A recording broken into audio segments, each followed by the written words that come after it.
तो देश में नक्सलियों के खिलाफ बड़ी कार्रवाई जारी है। चाहे फिर छत्तीसगढ़ की बात कर लें या फिर झारखंड, हर जगह नक्सलियों को खत्म किया जा रहा है। छत्तीसगढ़ के 26 नक्सलियों के अंत के बाद झारखंड में भी 2 बड़े नक्सली ढेर कर दिए गए हैं। छत्तीसगढ़ में नक्सलियों को ढेर करने के बाद सुरक्षा बलों के जश्न मनाने की तस्वीरें भी सामने आई हैं।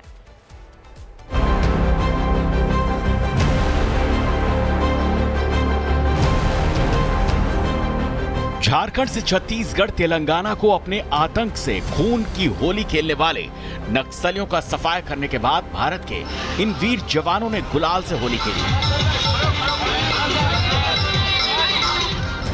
ये तस्वीरें जवानों के जश्न की हैं। ये हथियार नक्सलियों के नाकाम हो चुके साजिश के सबूत हैं। छत्तीसगढ़ से झारखंड तक लगातार नक्सली मारे जा रहे हैं। देश में नक्सलियों के खिलाफ लगातार अभियान जारी है और वो भी क्यों ना, देश के गृह मंत्री ने 2026 तक नक्सलवाद खत्म करने का जो ऐलान कर दिया है और इसी कड़ी में ताबड़तोड़ कार्रवाई जारी है।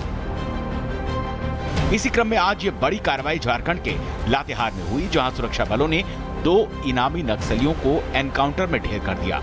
एक नक्सली पप्पू लोहारा, जिस पर 10 लाख का इनाम घोषित था, तो वहीं दूसरा नक्सली प्रभात पर 5 लाख का इनाम था। इसी के साथ एक घायल नक्सली को भी मौके से हिरासत में लिया गया। नक्सलियों से भारी मात्रा में हथियार बरामद किए गए। जैसा कि अभी 2 दिन पहले ही छत्तीसगढ़ में नक्सलियों के खिलाफ बड़े ऑपरेशन में 27 नक्सली मारे गए थे, जिसमें एक नक्सली कमांडर बसव राजू भी मारा गया था। उससे पहले भी कई बड़े ऑपरेशन इसी साल 2025 में देखे जा चुके हैं। नक्सलवाद भारत के कई राज्यों में एक गंभीर चुनौती बन चुका है, जिनमें विशेष रूप से छत्तीसगढ़, झारखंड, ओडिशा और महाराष्ट्र, इन राज्यों के कुछ हिस्से शामिल हैं। लगातार नक्सलियों के खिलाफ कई सफल ऑपरेशन चलाए जा चुके हैं। इनमें कई बड़े नक्सली कमांडर या तो मारे गए या उन्होंने आत्मसमर्पण कर दिया। इसी तरह से लगातार नक्सलवाद खत्म करने में भारत सरकार आगे बढ़ती जा रही है। जल्द भारत का प्रण नक्सलवाद खत्म पूरा होने की कगार पर है। Bureau report, Republic Bharat.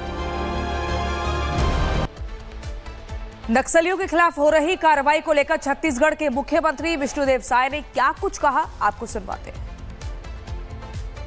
DRG ने जो कमाल किया है, जो सफलता है, उसके बाद छत्तीसगढ़ के मुख्यमंत्री हमारे साथ एक्सक्लूसिव बातचीत के लिए हैं, विष्णुदेव साय जी। सर, इस ऑपरेशन को काफ़ी सफल माना जा रहा है क्योंकि इसमें 27 नक्सली तो मारे, लेकिन सबसे बड़ी बात यह कि उनका महासचिव भी ढेर किया आपकी फोर्स ने।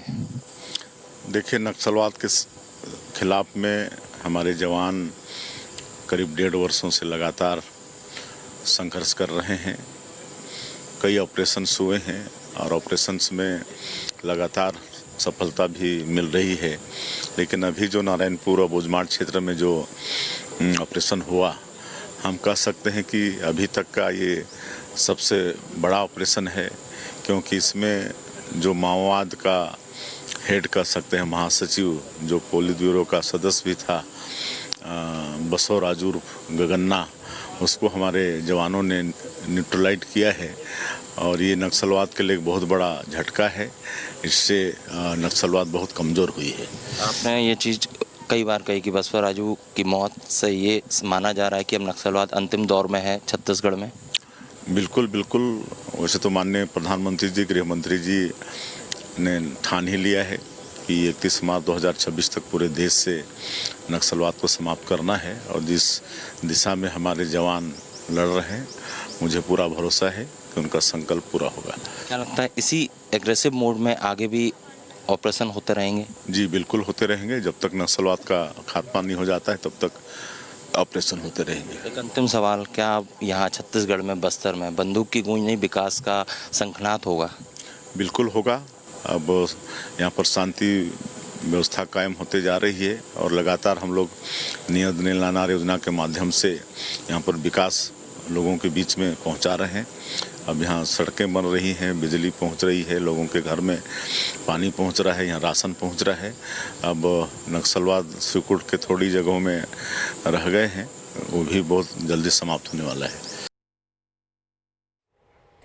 और इस बीच एक और बड़ी खबर आ रही है, उसका रुख करें। आईजी बस्तर का नक्सलियों पर विस्फोटक खुलासा सामने आया। नक्सली बसवा राजू ने लिट्टे से ट्रेनिंग ली थी। आईजी ने बताया लिट्टे के लोगों ने बस्तर के जंगलों में कैंप किया था। नक्सली ट्रेनिंग लेने श्रीलंका भी गए थे, आईजी ने बताया है। और अब नक्सली सरेंडर करें नहीं तो एनकाउंटर की पूरी तैयारी है। इसको लेकर एक तरह से चेतावनी आईजी की तरफ से दे दी गई। आईजी बस्तर ने बड़ी जानकारियां दी हैं कि कैसे लिट्टे से इन्होंने ट्रेनिंग ली है बाकायदा, और बाकायदा जंगलों में आकर ये ट्रेनिंग दी गई है। लेकिन अब ये कह दिया कि अब सरेंडर करें नहीं तो एनकाउंटर की तैयारी। सुनिए। में अब तक का सबसे बड़ा एंटी नक्सल ऑपरेशन हुआ, जिसमें 4 जिलों की डीआरजी ने सक्सेसफुली किया। इसमें 27 नक्सलियों को ढेर किया और सबसे बड़ी बात यह है कि इसमें बसव राजू भी था, जिस पर कि 1 करोड़ का इनाम था। और छत्तीसगढ़ सरकार के निर्देश पर पी सुंदरराज, जो कि बस्तर रेंज के आईजी हैं, लगातार इस ऑपरेशन को मॉनिटर कर रहे थे। हम एक्सक्लूसिव बातचीत करेंगे सर से। सर, एक बड़ा सवाल सर ये भी है, जो बसव राजू है, जो महासचिव था, टॉप लीडर था नक्सलियों का, इसने और इसके साथियों ने, कुछ नक्सली साथियों ने लिट्ठे जो था, जो LTTE, उन लोगों से ट्रेनिंग ली थी देश के बाहर जाकर भी, और लिट्ठे ग्रुप के जो लोग हैं वो यहाँ बस्तर में आकर भी इनको ट्रेन करके गए थे।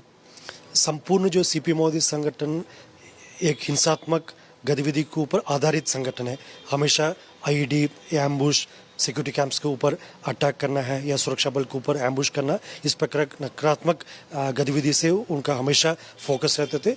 उसके लिए अपने आप को तैयारी करने के लिए अलग अलग अन्य जो संगठन है, जिसमें अन्य इंसर्जेंट ग्रुप्स है, जैसे कभी कभी LTT के नाम भी आते हैं, उन सब से इन लोगों का तालमेल पहले भी हुआ रहा होगा। अभी भी कहीं ना कहीं मतलब उन लोग का इस प्रकार का कोई टेक्नोलॉजिकल नो हो के लिए भी उनका प्रयास रहते हैं। लेकिन इन सब विषय को ध्यान में रखते हुए सुरक्षा बल ने नक्सल संगठन के जो भी उनके पास जो चैनल ऑफ कम्युनिकेशन होते हैं या चैनल ऑफ जो टेक्नोलॉजिकल नो होते, उन सब के खिलाफ भी प्रभावी रूप से कार्रवाई किया। इससे वर्तमान में उनके पास ऐसा कोई साधन नहीं रहेगा जिससे वो और टेक्नोलॉजिकल एक्सपर्टीज दूसरे संगठन से या दूसरे इंसर्जेंसी ग्रुप से या अन्य किसी से प्राप्त कर सकता है, क्योंकि उनका पूरा संपूर्ण सप्लाई चेन और उनके जो जितना भी जो कॉरिडोर है उसके ऊपर भी हमने काफ़ी प्रभावी रूप से कार्रवाई किया। अभी नक्सल संगठन काफ़ी सिमट गए थे। उनका क्षेत्रफल भी देखा जाए तो मतलब सिर्फ 3-4 ऐसे छोटे पॉकेट्स है जहाँ पर सुरक्षा बल का भी बहुत मजबूत उपस्थिति नहीं, तो उन इलाका में वो अपने आधार क्षेत्र के रूप में उपयोग कर रहा था। लेकिन उन इलाका में भी हमारा ऑपरेशन रीच बढ़ गए थे और आने वाला बहुत जल्दी उन पॉकेट्स को भी हम संपूर्ण रूप से अपना डोमिनेशन में ले आएगा, ताकि उन क्षेत्र के लोगों को भी नक्सल गतिविधि से मुक्ति मिलेगा और जैसे उनके मंशानुरूप इलाका में जो विकास कार्य भी आगे बढ़ सकता है और एक शांति व्यवस्था स्थापित करने में भी हम कामयाब हो। PM मोदी से लेकर देश के गृह मंत्री से लेकर छत्तीसगढ़ के मुख्यमंत्री तक सभी इस ऑपरेशन की काफी तारीफ कर रहे हैं, क्योंकि इसे सबसे बड़ा ऑपरेशन बताया जा रहा है। कहा जा रहा है कि नक्सलवाद की रीढ़ की हड्डी टूट गई है इस ऑपरेशन से। 21 मई 2025 नक्सल विरोधी अभियान के इतिहास में काफी एक महत्वपूर्ण और निर्णायक दिन। उस दिनांक को DRG टीम और माओवादियों के बीच में हुई मुठभेड़ में CPI माओवादी संगठन का जनरल सेक्रेटरी, पूरा माओवादी संगठन का नंबर 1 टॉप कैडर है, उनका डेड बॉडी को सुरक्षा बल द्वारा मुठभेड़ के पश्चात रिकवर किए गए थे।